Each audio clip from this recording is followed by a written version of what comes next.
puras cámaras cerradas. A mí me encantaría verlos de vez en cuando. Se siente raro estar ahí hablando con la pantalla.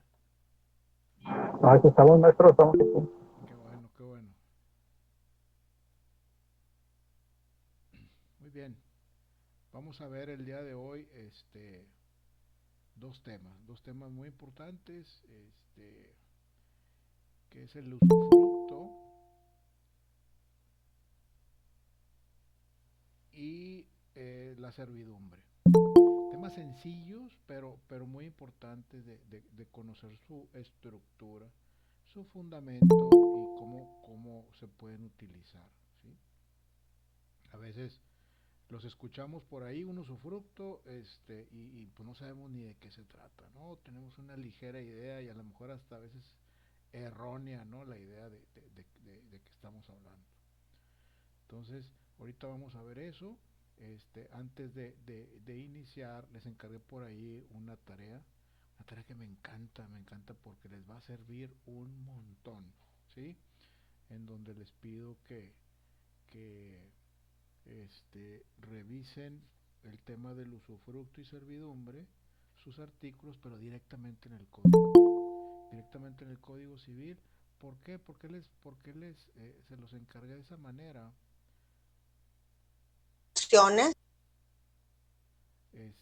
Porque es el código el que van a estar ustedes viendo ya cuando sean abogados. El libro no, el libro se deja a un ladito, y el código civil es el que vamos a estar viendo. Y es importante que lo conozcan, que sepan cómo es su estructura, este, y cómo consultarlo, ¿sí? Es bien importante.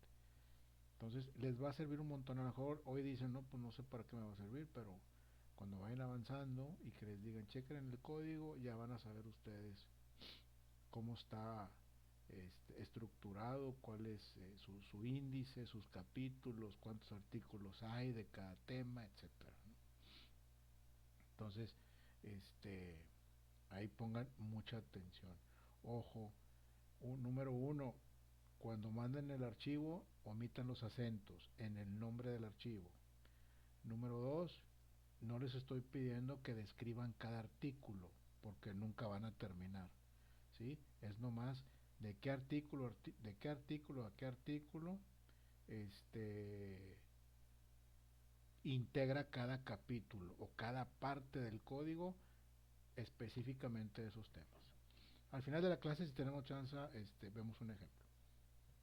Muy bien, vamos a comenzar con la clase. Otra cosa antes de que se me olvide, hay un tema con los SCORM, hay gente que no sabe usarlos, ¿sí? Y al momento de picarle a las flechas equivocadas, este, se brinca todo el SCORM y los manda al final. Pero ahorita a ver si hay chancita, abro un SCORM y les digo cómo se debe de contestar un SCORM, ¿sí? Y a los que no pudieron por algún tema, bueno, vamos a ver qué podemos hacer. Yo tengo que este, hablar con la administración a ver qué puedo hacer para volverlo a abrir en un momento dado.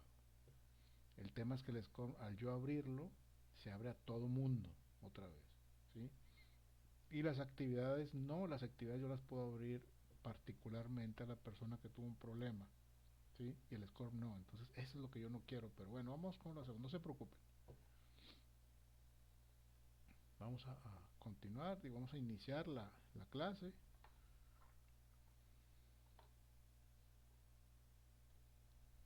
¿Sí me escuchan bien, verdad? Sí, Sí, sí se escucha. Sí, se escucha.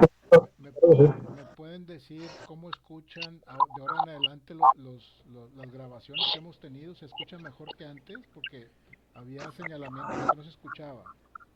Sí, se Sí, escucha se muy escucha. bien, maestro. Sí, se escucha mucho mejor. se escucha bien. Perfecto, perfecto, qué bueno, muy bien. Es- Vamos a iniciar. Usufructo y servidumbre, capítulo 5 y capítulo 6, ¿sí? Del libro que estamos viendo. En esta sesión veremos los siguientes Por el micro capítulos. nuevo, ¿verdad? Sí, ese es un micrófono nuevo. En esta sesión veremos los siguientes capítulos: el usufructo en la legislación mexicana y derechos reales de uso o habitación. Y la servidumbre, su concepto y la servidumbre en el sistema legislativo mexicano. El usufructo es un derecho de usar y de disfrutar de las cosas ajenas, ¿sí? Sin perjuicio de las mismas cosas. En el derecho romano prácticamente no ha cambiado y podemos definirlo como, a ver, espérame tantito, porque tengo gente aquí que quiere entrar. Ok.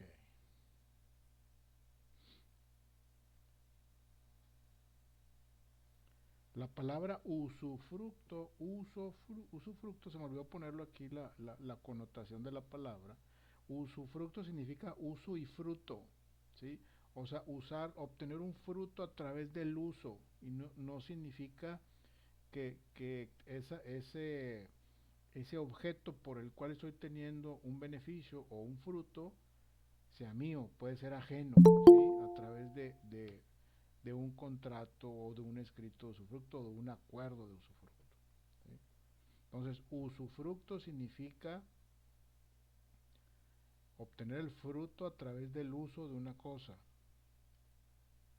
¿ok? Entonces, el derecho real temporal que otorga a su titular denominado usufructuario, el derecho de usar y disfrutar de un bien o bienes ajenos sin alterar su sustancia. ¿Qué significa esto de sin alterar su sustancia? ¿Qué significa? Un caso práctico de un usufructo y donde se utiliza mucho. Por ejemplo, cuando los padres tienen su casa y la quieren heredar, ¿sí? Ahí se da mucho.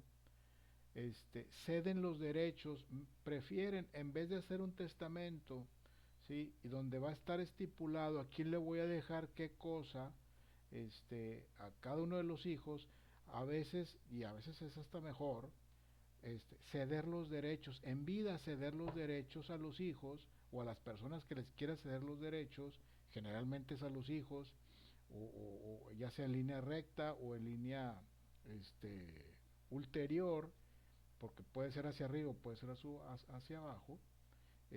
Cedo los derechos a mis hijos, vamos a suponer, yo estoy viviendo en una casa, y ya estoy medio grande y quiero ver el tema del testamento y decido, ¿sabes qué? Voy a ceder los derechos de esta casa donde estoy viviendo ahorita, bueno, aquí es una oficinita, pero de esta casa voy a ceder los derechos a mis dos hijos que tengo, ¿sí? Tengo un hijo de 21 y uno de 18.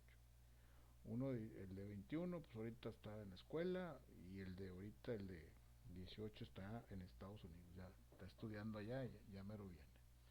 En fin, yo quiero dejarles la casa esta, y digo, mejor les cedo los derechos, pero me reservo el usufructo. ¿Qué significa eso? Me reservo el usufructo vitalicio.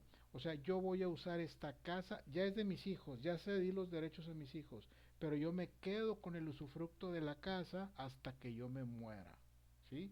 Una vez que yo me muera y que mi esposa se muera, ahora sí los hijos pueden entrar en posesión física de la casa. Tienen la posesión jurídica, pero la física la van a tener cuando yo me muera o mi esposa se muera, ¿sí? Entonces, esa figura del usufructo se utiliza mucho en esa acción, ¿sí? En vez de hacer testamento, pues cedo los derechos, me reservo el usufructo donde yo vivo hasta que yo muera. Porque si no me reservo el derecho del usufructo, pues hay hijos muy ingratos, entonces lo andan sacando a uno de la casa, ¿no? Papá, ya me cediste los derechos de la casa, ya estás grandecito, pones mucho gorro, te voy a mandar a un asilo, bye bye, y yo me quedo ya ahora sí con la casa porque la voy a rentar, por ejemplo, ¿no? O me voy a ir a vivir en ella, etcétera. Entonces, cuando yo me reservo el usufructo ante notario, ¿sí? El usufructo se registra, y no hay quien te lo quite, ¿sí? No hay quien te lo quite, y entonces pues ya estás tranquilo en tu casa, ¿no? La naturaleza jurídica del usufructo en su origen es el desmembramiento de la propiedad, ya que en esencia implica que una persona usufructuario tiene las facultades de usar y disfrutar, y otra persona distinta, el propietario, la facultad de disponer de la cosa. ¿Qué pasa? También donde se utiliza mucho el usufructo. Yo tengo, por ejemplo, un familiar, es un primo, que tiene el usufructo de unas tierras allá en Chiapas, ¿sí? Esas tierras, pues, había un ranchero allá que no las utilizaba, va mi primo, que es muy negociante, muy hábil, le dice, oye, no les estás usando las tierras, no estás obteniendo nada, vamos a generar un contrato, un escrito, un acuerdo de usufructo para yo utilizar las tierras, porque son agrícolas. A ti no te dice nada, porque creo que si no las usas, el gobierno te puede multar o algo pasa si no las usas las tierras. Entonces yo las uso, ¿sí? Obtengo un beneficio y tú también obtienes un beneficio porque la tierra se está usando, ¿sí? Entonces ahí se acuerda, por un tiempo determinado el usufructo y ya, ¿sí? Y hay muchas formas. Hay usufructo también de cosas móviles, de un vehículo, de algunas joyas, por ejemplo, de ropa, de vestidos, etcétera. Hay de muchas cosas. Ahora bien, según lo que hemos ya visto, el usufructo presenta varias características. Es un derecho real. ¿Qué significa que es un derecho real? Es un derecho que yo tengo como persona, como mexicano, como persona, como mayor de edad. Es un derecho real que ahí tengo. Ahí lo traigo en la bolsa, como quien dice, ahí lo traigo en la bolsa para cuando lo quiera usar, puedo hacer uso de ello.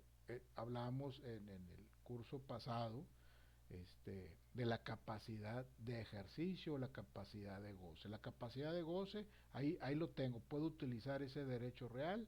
Si no lo utilizo, pues no pasa nada, ¿sí? Pero ya cuando lo quiero utilizar, quiero usar esa figura del usufructo, pues ya estoy utilizando mi capacidad de ejercicio, ¿sí? ¿Por qué? Porque soy mexicano, porque soy mayor de edad, porque tengo ese derecho real, ¿sí?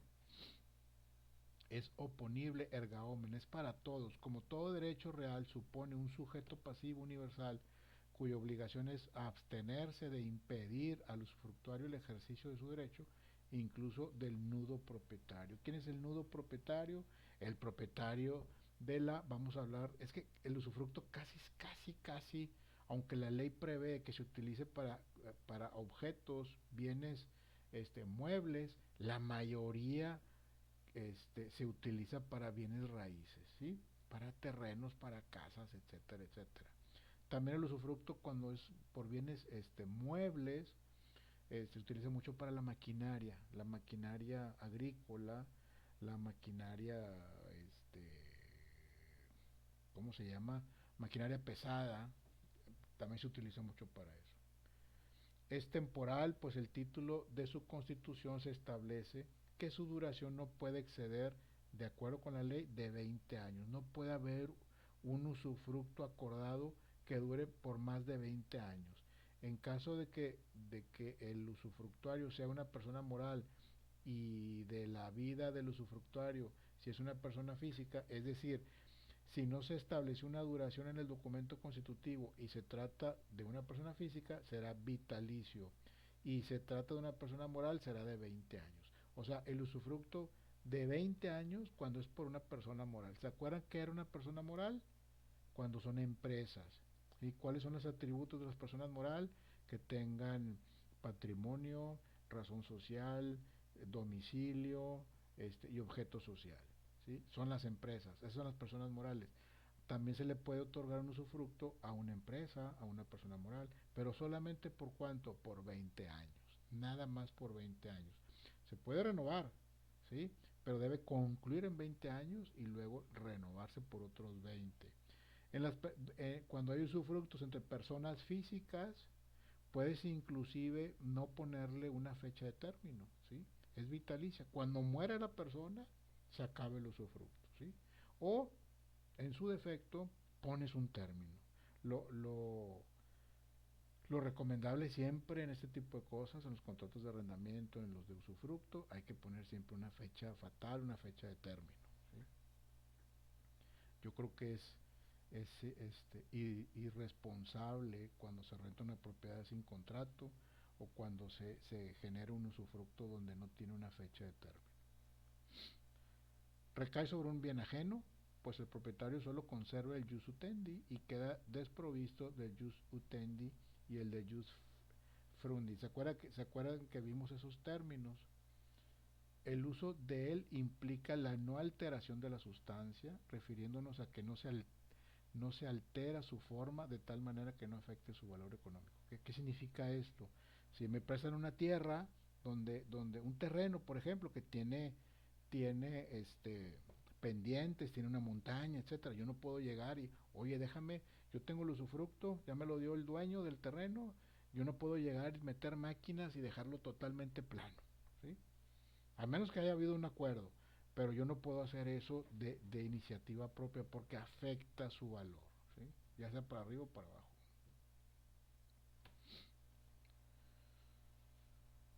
Concepto de usufructo en la legislación mexicana. Ahora bien, según lo que hemos ya visto, el usufructo presenta varias características. Recae sobre un bien ajeno, ya lo habíamos dicho, pues el propietario solo conserva el jus utendi, o sea, su propiedad. Es mía, sí, pero ya no lo puedo usar y queda desprovisto del jus utendi y del jus frendi, ¿sí? El uso del implica la no alteración de la sustancia, o sea, no podemos alterar la forma por ejemplo, del terreno, por decirlo así, o si hay una construcción que estoy utilizando, hoy la voy a tumbar y voy a poner otra diferente, no puedo hacer eso salvo pacto en contrario, refiriéndose a que no sea alterada su forma de tal manera que no afecte su valor económico, ¿sí? Y aquí hay, como les digo, usufructo vitalicio entre personas físicas, ¿sí? Se ha dado mucho, yo conozco gente, este, que pues, bueno, tiene mucho dinero y tiene varias casas, ¿no? Y a veces le dan las llaves, quería agarrar unas llaves aquí, pero no tengo. Unas llaves al hijo, al primo, al sobrino, al amigo, oye, aquí está la casa, güey, ahí quédate, güey, úsala, haz lo que quieras, nomás cuídamela mucho, tienes el usufructo de ella, ¿sí? Y adelante, ¿no? Contrato de compraventa de bien inmueble con reserva de usufructo, que es lo que les decía. También se da ese caso, de hecho estamos viendo un caso de ese tipo. Un amigo mío tiene su casa, bueno, tiene su casa rentada, la casa que compraron cuando se casaron, ellos ya posteriormente compraron otra casa y viven en una casa más grande, pero la casa que dejaron, ellos no tienen hijos, se la están eh, prestando a un sobrino, este, y, y ahí está, pero contrato de compra, pero ¿cómo estuvo? Se la venden al sobrino, le venden la casa al sobrino, pero ellos se reservan el usufructo, o sea, los dueños se reservan el usufructo hasta que ellos mueran, ¿sí? Y lo mismo en donación, o sea, lo mismo compraventa o donación con usufructo vitalicio, ¿sí?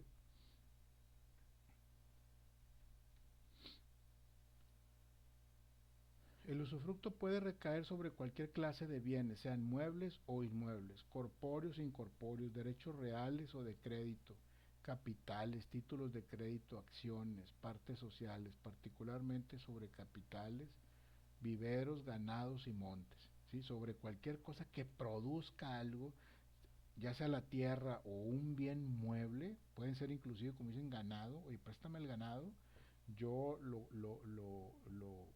crío y puedo generar sementales, y digo, con sementales puedo generar más ganado, por ejemplo, ¿sí?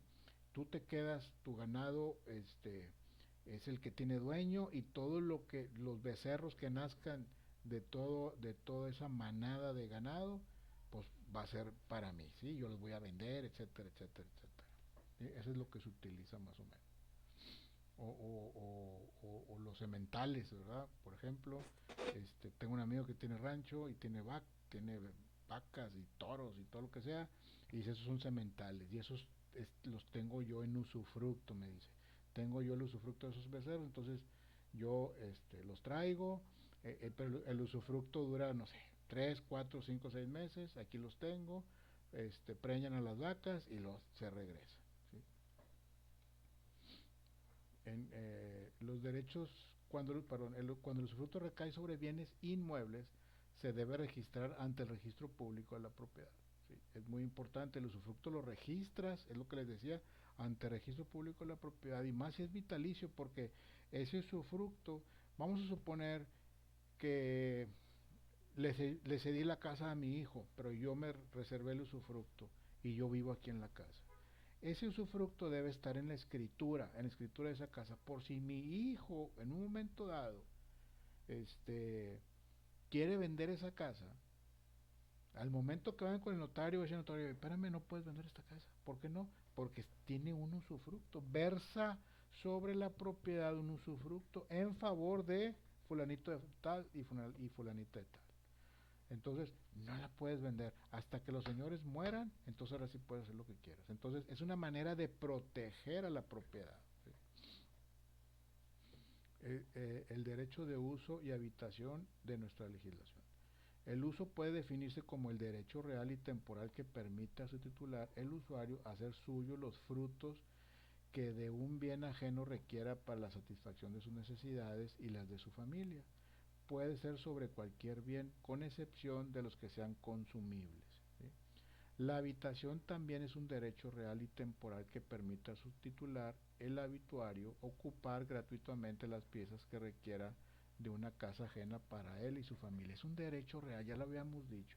Es un derecho real de todos los mexicanos, vivir, tener una casa habitación, vivir en una casa, ¿sí? Una casa que nos permita desarrollarnos, dormir, descansar, alimentarnos, etcétera. Es un derecho que tenemos. Entonces, en ocasiones puede ser a través de la compra de una casa, ¿sí? Ahí estoy satisfaciendo mi derecho de habitación, o puede ser a través de un arrendamiento de inmueble donde el arrendamiento, a diferencia del usufructo, forzosamente el arrendamiento está de por medio un pago, ¿sí? Un pago de renta acordado en el contrato, ¿sí?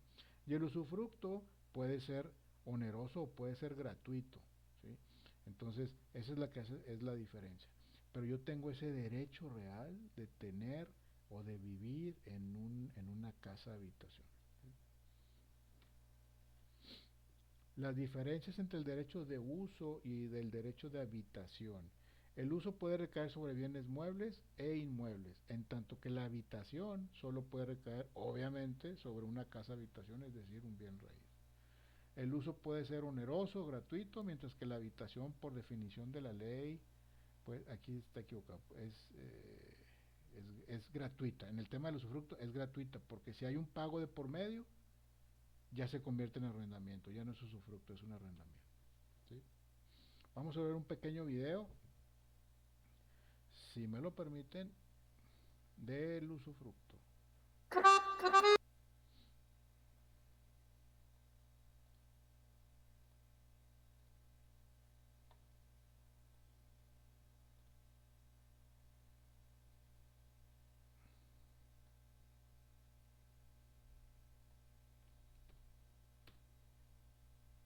Nuevo Nescafé Latte.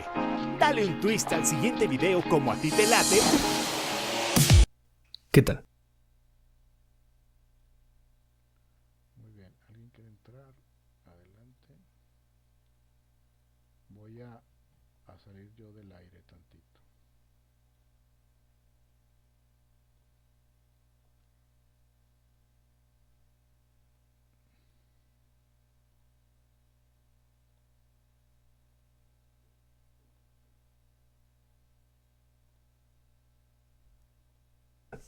Bienvenido a un nuevo video de Jurídicamente. En este video vamos a ver un tema relacionado a los derechos reales. En este video te voy a hablar sobre el usufructo, su definición, características y, lo más importante, sus aplicaciones prácticas. Así que, comenzamos. Comencemos, como siempre, por definir esta figura. El usufructo, de acuerdo con el Código Civil Federal, es el derecho real y temporal de disfrutar bienes ajenos. Ahora bien, este derecho real implica muchas características, ya que el usufructo que se tiene de un bien implica que el usufructuario puede explotar un bien como si fuera el dueño, es decir, el usufructuario es titular de los frutos naturales, industriales o civiles, así como contar con legitimación para ejercitar las acciones que corresponden a la posesión del bien, con la única salvedad de que no puede disponer del bien, alterarlo o destruirlo. El usufructo, al constituirse en un acuerdo de voluntades, puede determinarse sus alcances, temporalidad y detalles específicos. Algo a considerar al momento de constituirlo es que cuando éste se realice sobre bienes inmuebles, esto deberá ser inscrito en el registro público para que surta efectos en contra de terceras personas. Este derecho real en la práctica sirve, por ejemplo, en los casos de divorcio, donde los cónyuges, al momento de liquidar la sociedad conyugal, deciden ceder los bienes a favor de sus hijos, pero conservando el usufructo vitalicio. Es decir, aunque los propietarios sean los hijos, el derecho de usar los bienes aún corresponde a los padres. Otro medio de emplear el usufructo es cuando se concede para percibir las rentas de un bien. Es decir, este derecho real te permite realizar contratos personales que cedan el uso del bien usufructado. El usufructo también concede la facultad de pelear la posesión del bien, como por ejemplo en el caso de que exista un embargo sobre la propiedad por deudas del dueño. El usufructuario puede interponer su amparo o tercería peleando su derecho a poseer.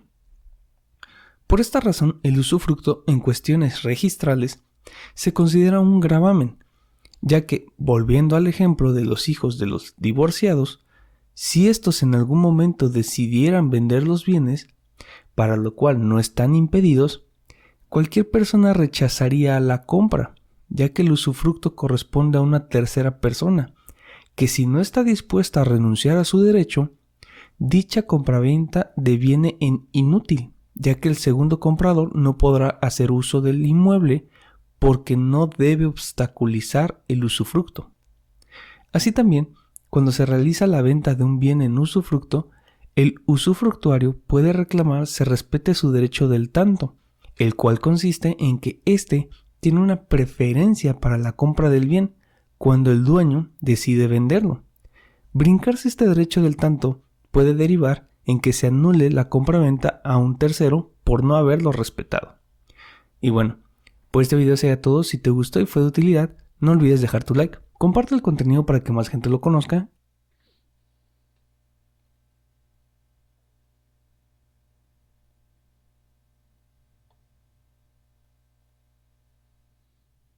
Está claro, ¿no?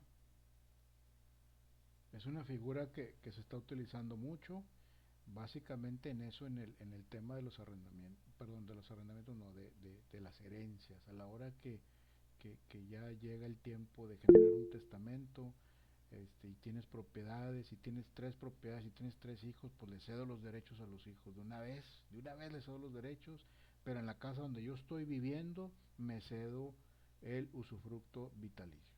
Aquí voy a vivir siempre hasta que me muera, y mi esposa también, ¿verdad? Porque a lo mejor me voy yo primero, y se queda mi esposa, y ya, porque ha habido unos, digo, todos lo sabemos, ha habido unas historias de terror tremendas donde los hijos mandan a los papás afuera, o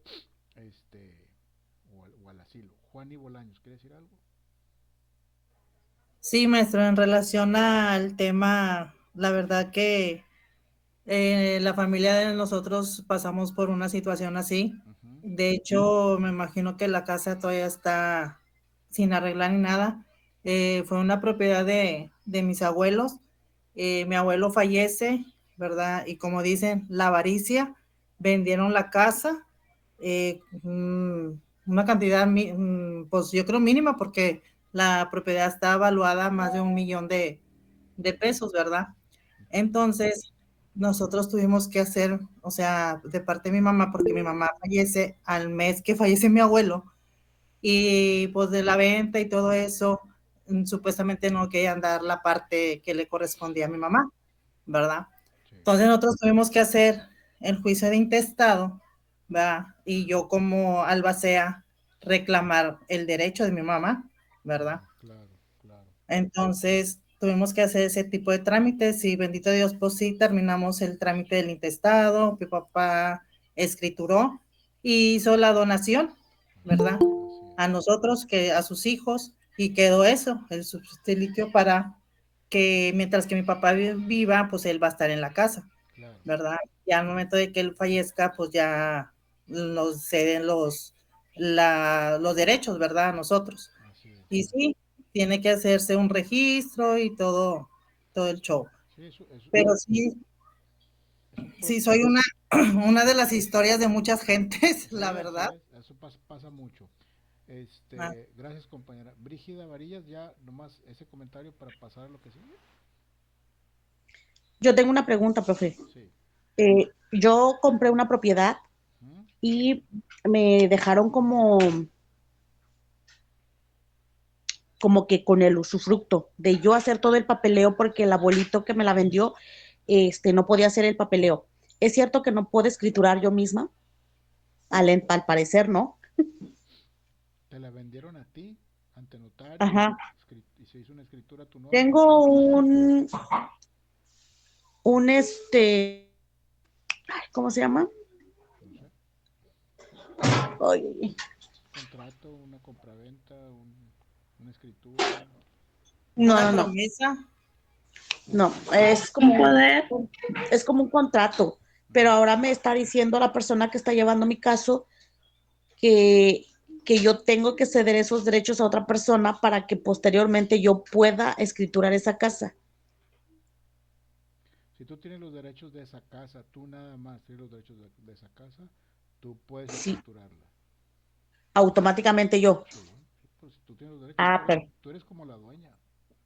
ándele, sí, o sea, yo puedo hacer todo lo que yo quiera con la casa, de hecho ya vivo en ella, pero ahora Si la donación se hizo ante notario. sí. Ok, ¿está bien? Ah, perfecto, esa era mi duda. Sí, Gracias. de nada al contrario.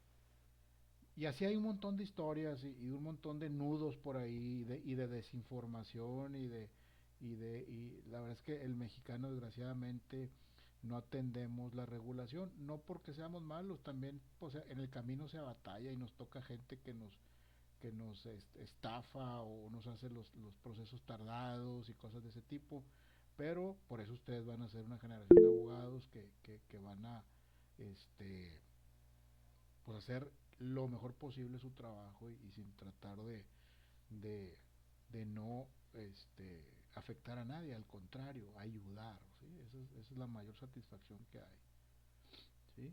Vamos a pasar a lo que sigue y ahorita vamos al último con preguntas y respuestas. ¿Sí? Un poder notarial, te un poder notarial, de acuerdo. Okay.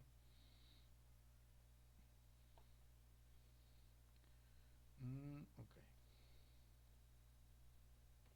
Muy bien, vamos a ver el tema de la servidumbre. La servidumbre constituidas las vemos en todos lados, ¿sí? No más que a veces no sabemos pues, pues, por qué así, ¿no? No sé si se han fijado, por ejemplo, en algunas colonias, de repente están las casas, una, otra, y de repente hay un pasillo, ¿sí? No una calle, un pasillo, ¿sí? Y luego está otra casa y otra casa.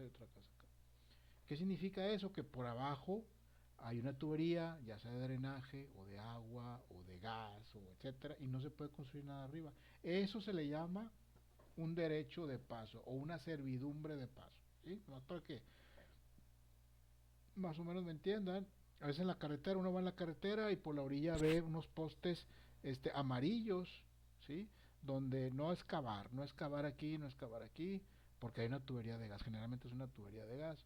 Entonces, ese es un derecho de paso, una servidumbre, y esa servidumbre la posee la propiedad, ¿sí? Y siempre la va a tener ahí, no la puede cancelar, y cuando la venda esa propiedad, se vende con esa servidumbre, siempre, no se puede quitar.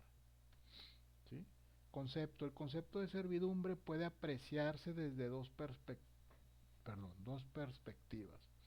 Cuando un gravamen sobre un predio, como un gravamen sobre un predio, y el derecho real que posee el propietario de un predio para aprovecharse de otro predio. ¿Qué pasa? Es un gravamen, otra vez, igual que el usufructo,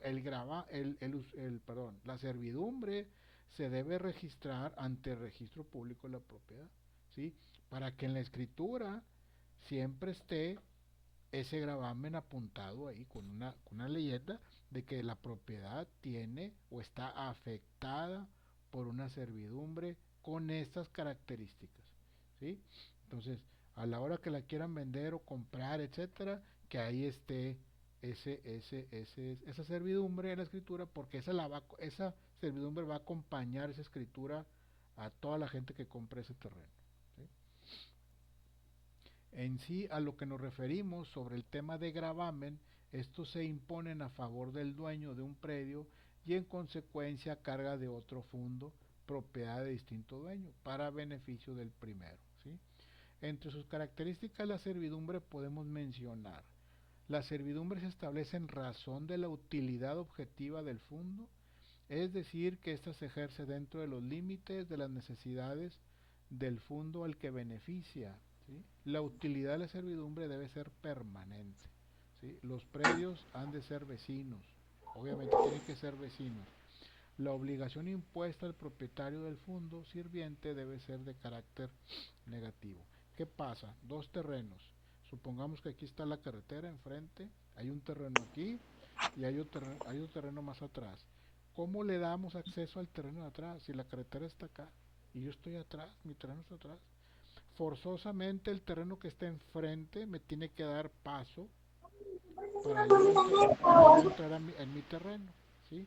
Entonces, ¿qué terreno se ve afectado? El de enfrente, porque tiene que dejarme el paso. No puede construir nada sobre ese paso, lo debe dejar siempre pues, abierto, o por ahí dejar un micrófono abierto, por favor, si lo quieren cerrar.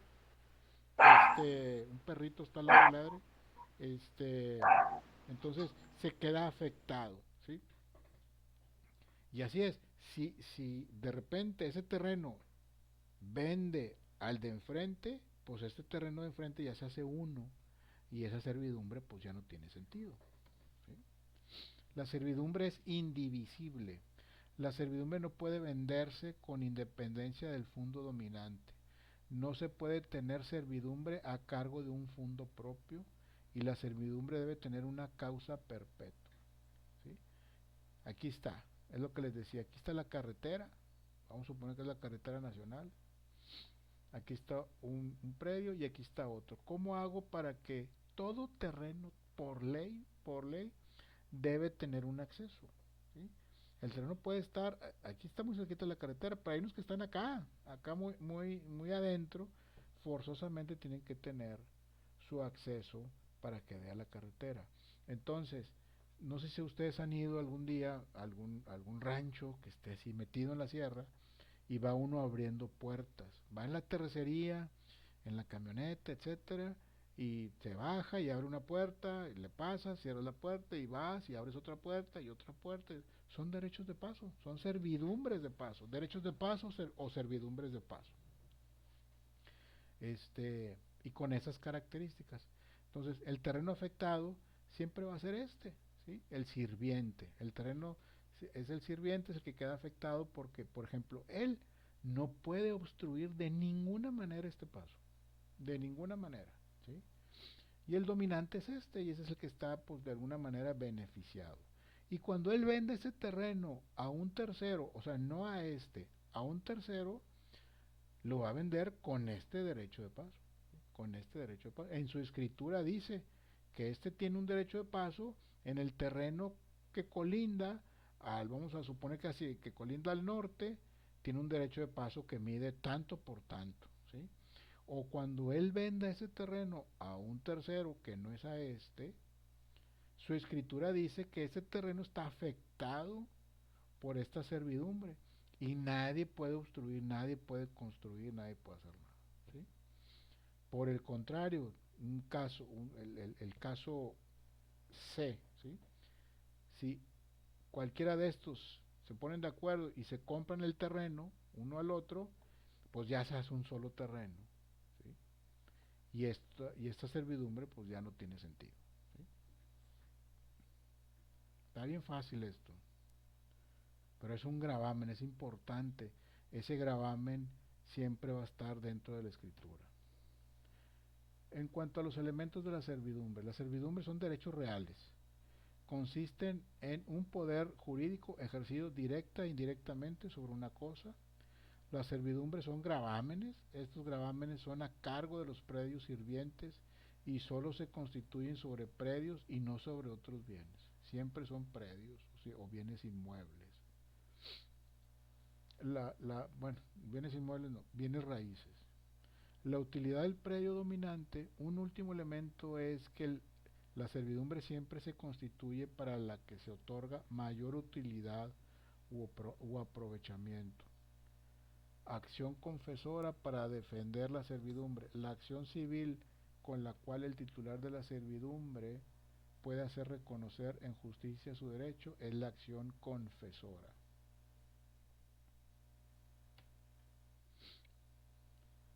Según el sistema legislativo mexicano, el Código Civil Federal define a la servidumbre y dice que es un derecho real impuesto sobre un inmueble en beneficio de otro perteneciente a distinto dueño. El inmueble a cuyo favor está constituida la servidumbre se llama predio dominante, el que la sufre se le llama predio sirviente. ¿Sí? Okay. Y aquí está, es lo que les decía hace un rato. Imagínense, aquí está un A y un B, pero por ejemplo este acá, que es un C, pues ¿cómo llega hasta acá? Tiene que tener forzosamente por ley un acceso a ese terreno. Entonces la servidumbre puede cruzar varios terrenos, ¿sí? Para darle chance a este y a este. Entonces, así tiene que ser, no hay de otra. Aquí, por ejemplo, en esta finca se busca dónde queda, siempre se busca dónde debe de quedar la servidumbre, de tal manera que sea lo que menos afecte y lo que menos moleste, esa combinación de situaciones para que se constituya la servidumbre, ¿sí? Por ejemplo, este cuate, aquí la servidumbre de la finca 2, el predio sirviente, la finca 1, la servidumbre, si aquí como que está marcadito que es como morado, quiero pensar que aquí está la servidumbre, pues hace cuenta que parte en dos al terreno, o sea, sí, se ve muy afectado, ¿sí? Porque lo parte en dos. Pero bueno, estoy hablando de afectado comercialmente hablando, ¿sí? Y así, por ejemplo, este que está atrás del verde, pues ¿cómo sale el camino? Tiene que ahora afectar a este verde para llegar a este rojo y salir al camino. Y así es. Eso es por ley, no hay de otra, así se tiene que hacer. ¿Okay? Ahora sí, dudas, preguntas.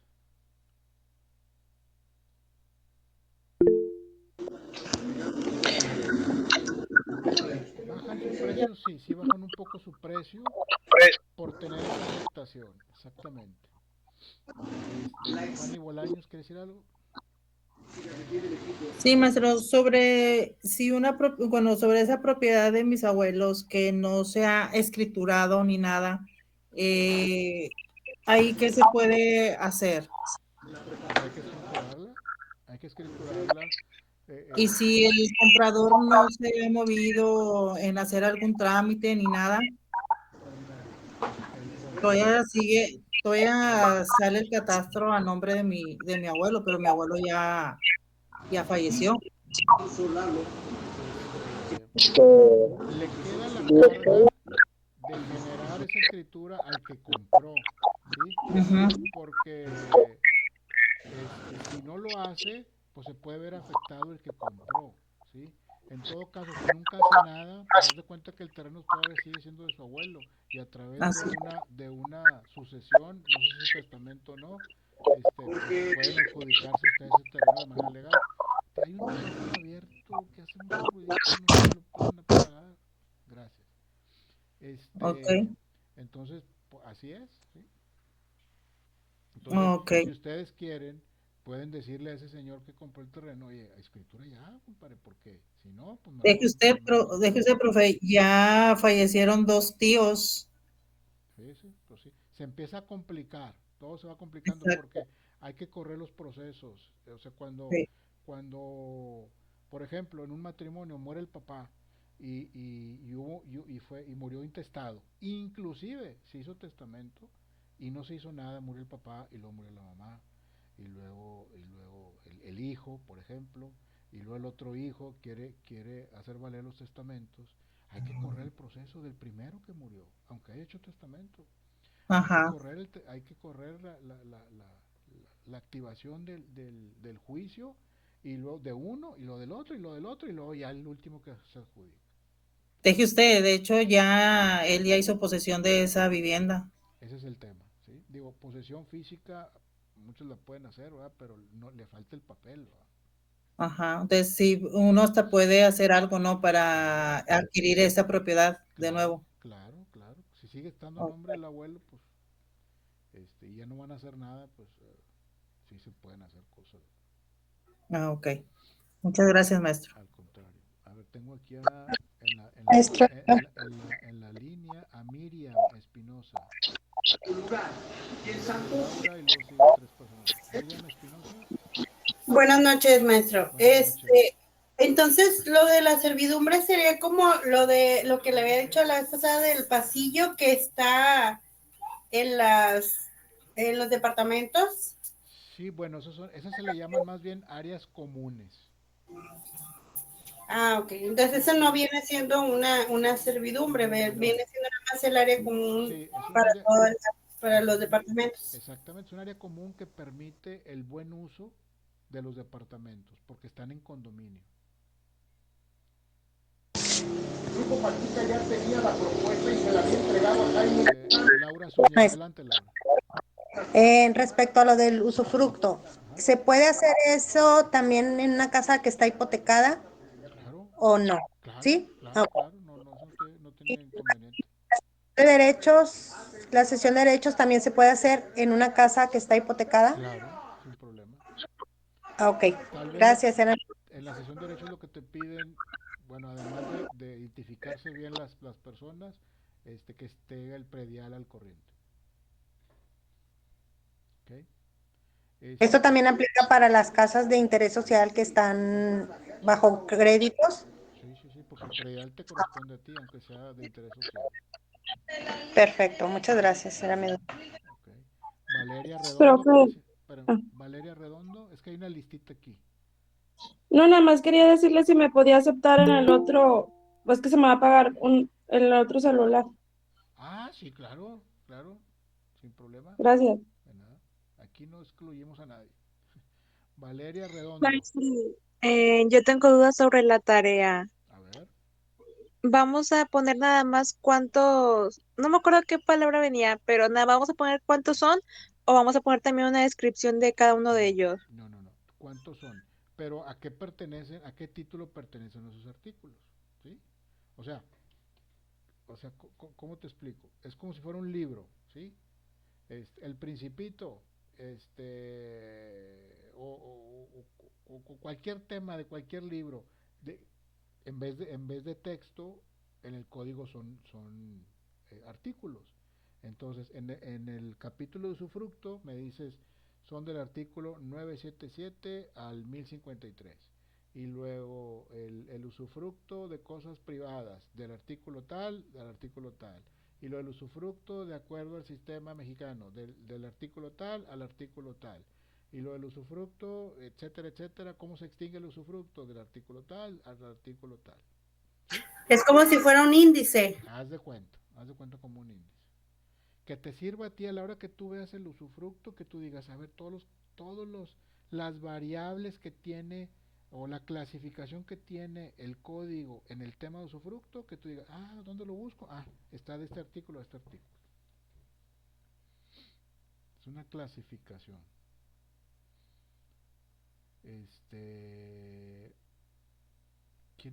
¿Quién sigue? Brígida Varillas. Perdón, profe, otra vez yo. Sí, no, adelante, Eh, adelante. mire, ¿se acuerda del que le acabo de preguntar? Sí, a mí se me cedió una sucesión de derechos, pero esa Uh-huh, sucesión de derechos sí llegó a que me dieran un poder notariado. uh-huh. Entonces me comentan ahora que para que yo no me puedo escriturar porque es una sucesión de derechos, que tengo Es que una ceder estos derechos, cesión de derechos, sí. que tengo que ceder estos derechos a otra persona, tal vez a un hermano, y posteriormente, ya que él como que me venda esa propiedad nuevamente y yo poder escriturarla. ¿Es cierto, no es cierto o cómo le puedo hacer? No sé de qué forma le hayan cedido esos derechos, pero los derechos se ceden a la persona para que esa persona a su vez escriture esa propiedad. Tú ya tienes los derechos y luego la escrituras a tu nombre. No sé por qué Debe haber algo que está faltando ahí.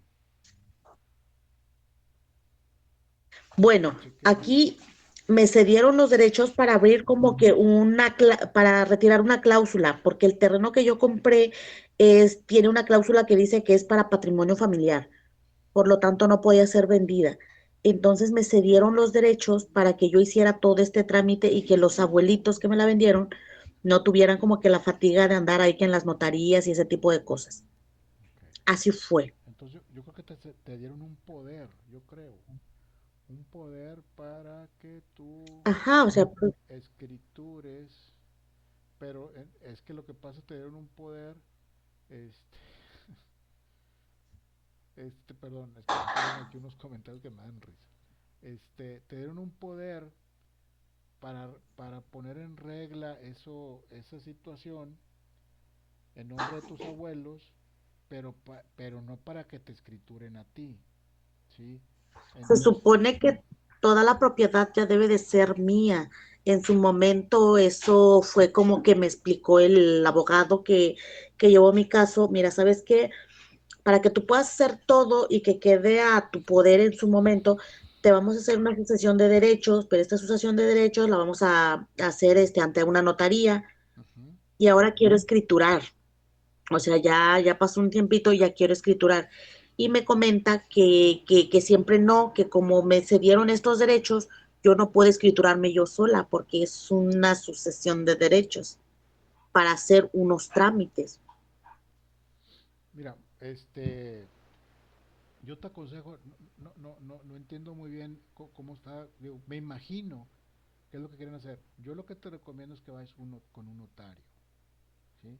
Con un notario, porque el notario lo que tiene que ver es cómo está el antecedente, cómo empezó, ¿sí? Y luego qué siguió, para tener como se dice, la película completa, ¿sí? Para que te pueda decir verdaderamente, es que no estoy viendo ningún papel, ¿sí me explico? Entonces, eso es Sí, lo sí, que hacemos los comprendo. abogados. Vemos un papel y lo que siguió de aquí, y lo de aquí que siguió, de aquí que siguió, y quiénes están, etcétera. Entonces, con toda la película completa, ya puedes decidir qué hacer, ¿sí? Entonces, Perfecto. que está bien, traes un abogado, está bien, pero yo te aconsejo que vayas con un notario y que te explique qué es lo que está faltando y qué es lo que quieres y qué es lo que está faltando. Y él va a revisar No. todo eso. Obviamente, a lo mejor primero siempre pregúntale, ¿cuánto me cobra por aclararme esta película? O por decirlo de alguna manera. Muy Perfecto, importante profesor. lo que dice el compañero aquí, muy importante que vayas al registro público de la propiedad, des el nombre de tu abuelo, todo lo que está en registro público de la propiedad, como su nombre lo dice, es información pública, ¿sí? Entonces tú vas, oye, quiero buscar propiedades a nombre del nombre de tu abuelo, y te van a decir, hay una aquí, hay otra acá, o no haces esta. Ok, dame una copia de la escritura, ¿sí? Completita la escritura, para ver qué dice en los márgenes de la escritura, o sea, al final de la escritura ahí dice que, cuál es el estado que guarda esa escritura. Ok. ¿Sí? Y luego te vas Ok, con profesor, notario muchas para gracias. ver todo, ¿sí? Sí. De nada, al contrario. Sigue Ruby Celi. Hola, buenas noches, maestro. Buenas noches. Disculpe, tengo una pregunta. Por decir, si en una familia los abuelitos ya se murieron y la propiedad no se dejó a nombre de nadie, No pero hubo testamento. no. Okay. Entonces, una de las hijas se fue a vivir a la casa. Okay. Entonces, ahí qué se puede hacer. Hay que iniciar el juicio sucesorio por intestado. ¿Y quién puede iniciar ese juicio? Cualquiera de los hijos. Cualquiera de los hijos. Ah, ok. Y por si después quieren, no sé, lo principal era como que vender la casa. ¿Quién puede vender la casa o todos los hijos van a disponer de que un poco de la casa o No cómo? pueden vender la casa legalmente si no es de ellos. Ah, ok. Entonces, hay que hacer el juicio sucesorio para que se la adjudiquen, si son 2, 3, 4 hijos, que se la adjudiquen en partes iguales o partes alícuotas, para que ahora sí ya se puede vender. Ah, ok. ¿Ok? Muy bien, gracias. De nada. Carlos Ramírez, ¿quiere decir algo? Carlos Ramírez, ¿ya se fue a echar un café? Sí, sí, maestro. Mi pregunta es, mi papá vivió con una tía. Esta tía, cuando mi papá se casa, no le dijo a mi papá que en la casa que vivían puso a mi papá como comprador. Como comprador. Sí, o sea, al comprar esa casa, porque creo que esa casa la rentaban, la compran, lo pone como comprador. Mi papá se viene para Santa Catarina, fallece la tía. 30 años después localizan a mi papá para que venda esa casa. Pero pues le dice, pues no, yo no sé que yo sea el dueño de esa casa. Bueno, entonces le comentan, sí, usted es el dueño, aquí está en el registro. Mi papá empieza un proceso porque ya hay una casa allí, ya hay una persona allí, perdón. Okay. Entonces, esa persona que está ahí no era familiar de ella, nomás se metió a la casa. Y mi papá fallece, pero me comenta mi mamá que cuando a él lo pusieron como comprador, mi papá ya estaba casado con mi mamá pasa a ser dueña o heredera. No pasa a ser dueña, nadie pasa a ser dueño de manera automática. Lo que tienen que hacer es, si tu papá dejó testamento, pues a lo mejor pone todas las propiedades que están a mi nombre, se las heredo a mi esposa o a mi hijo o a mis hijos. Si no dejó testamento, pues tienen primero asegurarse de bien a bien que esa propiedad sea de él. O sea, está en nombre de él, no importa cómo, pero si la escritura dice que está en nombre de él, pues es de él, ¿sí? Entonces hay que hacer el juicio sucesorio, ¿sí? Para que se puedan adjudicar esa casa. Sí, la casa está a nombre de él. Bueno, se supone, no sé, que cuando uno se casa y compras una casa o adquieres una casa, la esposa pasa a ser dueña de la parte que adquirió el esposo, ¿no? Sí, o sea, si están casados por bienes mancomunados. Entonces esa es mi pregunta. Mi papá se casó, 2 años después lo ponen a él como comprador, pero le digo, fallece la tía y se queda él. Entonces él empieza un proceso hace como unos 5 años, no, como unos 7 años. Entonces, el juicio, como le daban largas y le daban largas, fallece después de 7 años de haber empezado el juicio. Pero mi pregunta es, si él se casó con mi mamá y luego adquiere, bueno, o lo ponen como comprador a él como dueño, mi pregunta era si mi mamá es dueña, y si había un proceso, mi mamá tiene que empezar un proceso nuevo o continuarle con el que mi papá comenzó. Mira, vamos a suponer que tu papá compró esa casa antes de casarse. Esa casa no entra dentro del régimen de sociedad conyugal, porque tu papá lo obtuvo antes. El régimen de sociedad conyugal es desde que te casas, todo lo que se genere en ese matrimonio es de los dos, ¿sí? Partes no, él da de cuenta que se casa y luego lo ponen como comprador. Bueno, entonces vamos a suponer que entra en el régimen conyugal. Entonces tienen que hacer el juicio sucesorio. O sea, si tu mamá tiene derecho a esa casa, pero no es en automático, ¿sí? Hay que hacer el juicio sucesorio para que tu papá en automático le ceda el 50% a tu mamá y el 50% a ti, por ejemplo, de esa casa. Y si tienen otras cosas... Sí, pero en el caso de que mi papá no terminó el juicio por su fallecimiento, hay que empezar otro juicio. Hay que empezar otro juicio porque lo empezó vivo, ahora él está muerto, entonces hay que presentar el acta de función, etcétera. Entonces hay que correr las dos partes. O sea, tu papá inició el juicio ¿de qué? Pues creo que era de reivindicación de la persona que estaba ahí. O sea, de la que se metió a la casa. Sí. Bueno, pues sea, si viéndolo así nomás es imaginándome cosas, imaginándome papeles, ya no va a proceder eso. Lo que hay que hacer es el juicio sucesorio, ¿sí? Porque tu papá lo que estaba tratando es sacarlo para después hacer el juicio sucesorio. Ya no tiene sentido, hay que hacer el juicio sucesorio para que a quien le herede inicie el juicio de reivindicación para que lo saquen a esta persona. Okay. Y por ejemplo, si mi mamá nos hereda a nosotros su parte, puede, por decir así, tomar ventaja de como para ya ir sacando a la persona que está ahí, o no sé. Primero hay que hacer ese proceso. O sea, tu mamá no puede heredar algo que no es de ella, ¿sí?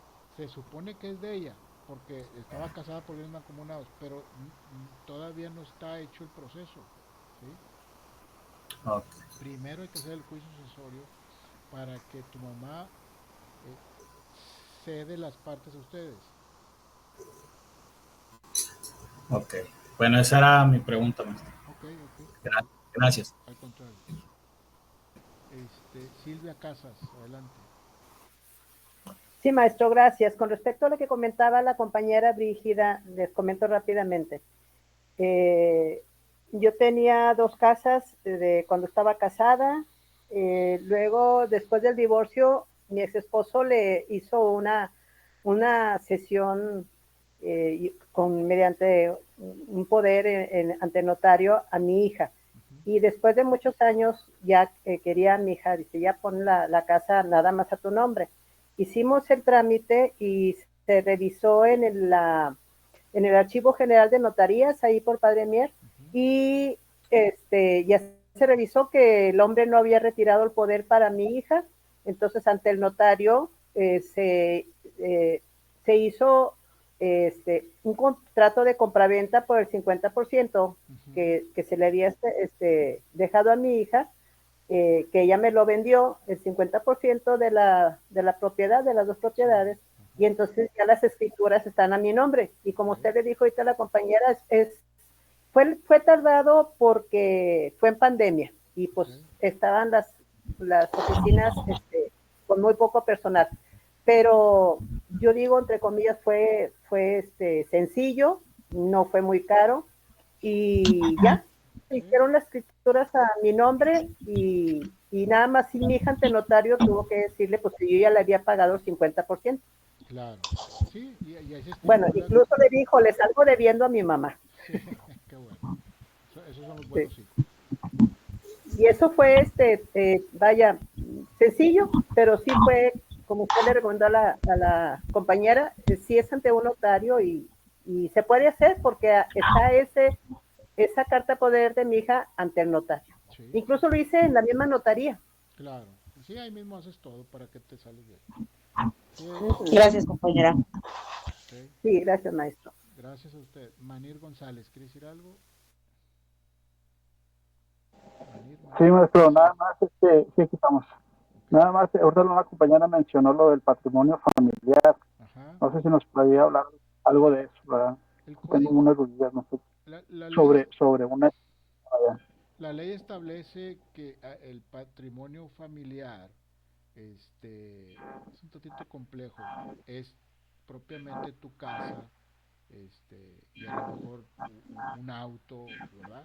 Y ese patrimonio se determina que es tu patrimonio familiar y no debe de embargarse, pero tiene ciertas características. Si es un caserón, por ejemplo, y son varios autos, pues no entra como patrimonio familiar. Está muy limitado para que sea patrimonio familiar. Tiene que tener cierto valor, tiene que tener una ubicación determinada. Vamos a decir que no sea muy oneroso el costo de esa propiedad para que se pueda determinar como patrimonio familiar, y hay que manifestarlo, hay que darlo como vamos a decir, como darlo de alta, ¿sí? Esta es mi casa, este es mi auto y este es mi patrimonio familiar, para generar un candado y que no se pueda embargar. La verdad es que casi que eso es letra muerta, casi nadie lo hace. y se centran en ese cuadro. Ahorita no sé exactamente cuáles son las características, pero sí, más o menos así funciona. Y es que he visto en varias, en escrituras, que viene como cláusula, sí, como patrimonio familiar. Este es un patrimonio familiar. De hecho, creo que en las casas de Infonavit, de cierto valor para abajo, dice que es patrimonio familiar, ¿sí? Y no las pueden embargar, pero pues el Infonavit se las embarga, ¿va? Cuando no pagan. Ah, ok. Entonces, pues, bueno, sí, ok, gracias. es que hay muchas situaciones, la ley marca muchas cosas, Manir, y a todos los compañeros, en beneficio de las personas, pero esa petición de parte, ¿sí? Esa petición de parte, uno tiene que pelear. Tengo una persona que no ha pagado prediales por 10 años, debe como 200,000 pesos. Entonces me dice a mí, oye, ¿qué puedo hacer? Debo mucho, quiero pagar, y le digo, a ver, de entrada, tú puedes, la ley te exige que pagues los últimos 5 años nada más, ¿sí? Pero no es en automático. Hay que generar un escrito que lo acepten, te investigan si tienes recursos, si no tienes recursos, por qué no pagaste. O sea, no es fácil y puede que no se apruebe eso, ¿no? A lo mejor te hacen un descuento, pero puede ser que no se apruebe. Entonces, pero está en la ley, ¿sí? En la ley dice que el impuesto predial vas a pagar los últimos 5 años nada más y debes más de eso. Pero esa petición de parte, tienes que hacer valer ese derecho, ¿sí?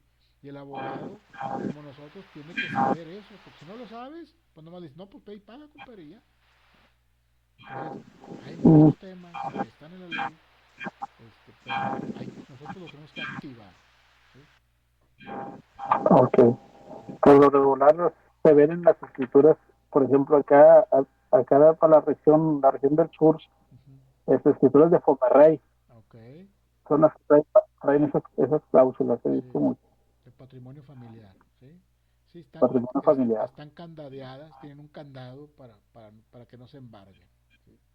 Que no se embarguen o no se vendan, algo así. Exactamente, ¿no? Exactamente. Porque como fueron otorgadas baratas, oye, pues no vamos a hacer negocio con eso. Ok. Bueno, gracias, maestro. Al contrario. Bueno, y aquí nos podemos platicar de muchos temas. A mí me encanta, pero bueno, pues ya se llegó el tiempo, no, como dicen, no hay hora que no se llegue, o tiempo que no se llegue, no me acuerdo cómo es el dicho. Muy importante, la próxima semana nos vemos a la misma hora, pero vamos a tener un repaso, porque ya es el examen, ¿sí? Ni plazo que no se cumple, exactamente. Ya es el examen la próxima semana, a partir del lunes el examen va a estar abierto.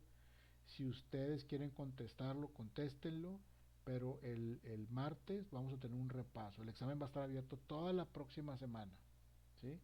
Toda la próxima semana.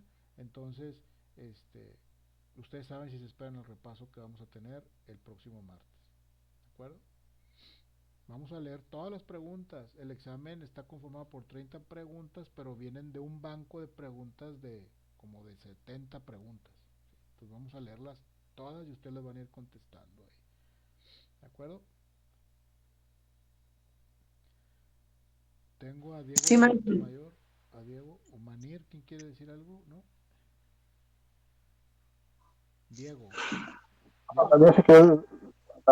Sí, está bien. ¿Diego? Yo, maestro. Ah, ok. Es mi hijo, es que Sí. estoy en su celular. Okay. Lo que me está diciendo es que podemos contestar el examen con usted, o sea, podemos abrir la plataforma o cómo. No. Yo vamos a estudiar las preguntas, todo el banco de preguntas que conforman el examen y ya ustedes, okay. Ya ustedes, pues lo contestan cuando tengan mejor tiempo o chance o lo que sea, ¿no? Bueno, muchas gracias. De nada. María Teresa. Excelente, maestro. Sí. O sea, va a ser como una guía, maestro, de todas las preguntas. Así, básicamente como una guía, así es. Ok, gracias, maestro. ¿Y el examen ya está en la plataforma o...? Ahorita ya está, pero todavía no está abierto. Se abre hasta el lunes. Ok. Muchas gracias. Bueno. pues muchas gracias por estar aquí y nos vemos el próximo martes a la misma hora. ¿Okay? Muchas gracias, Félix. Gracias, profe. Gracias, maestro. Gracias, profe. Excelente clase. Gracias. Gracias a todos. Buenas noches. Buenas noches a todos. Buenas noches a todos.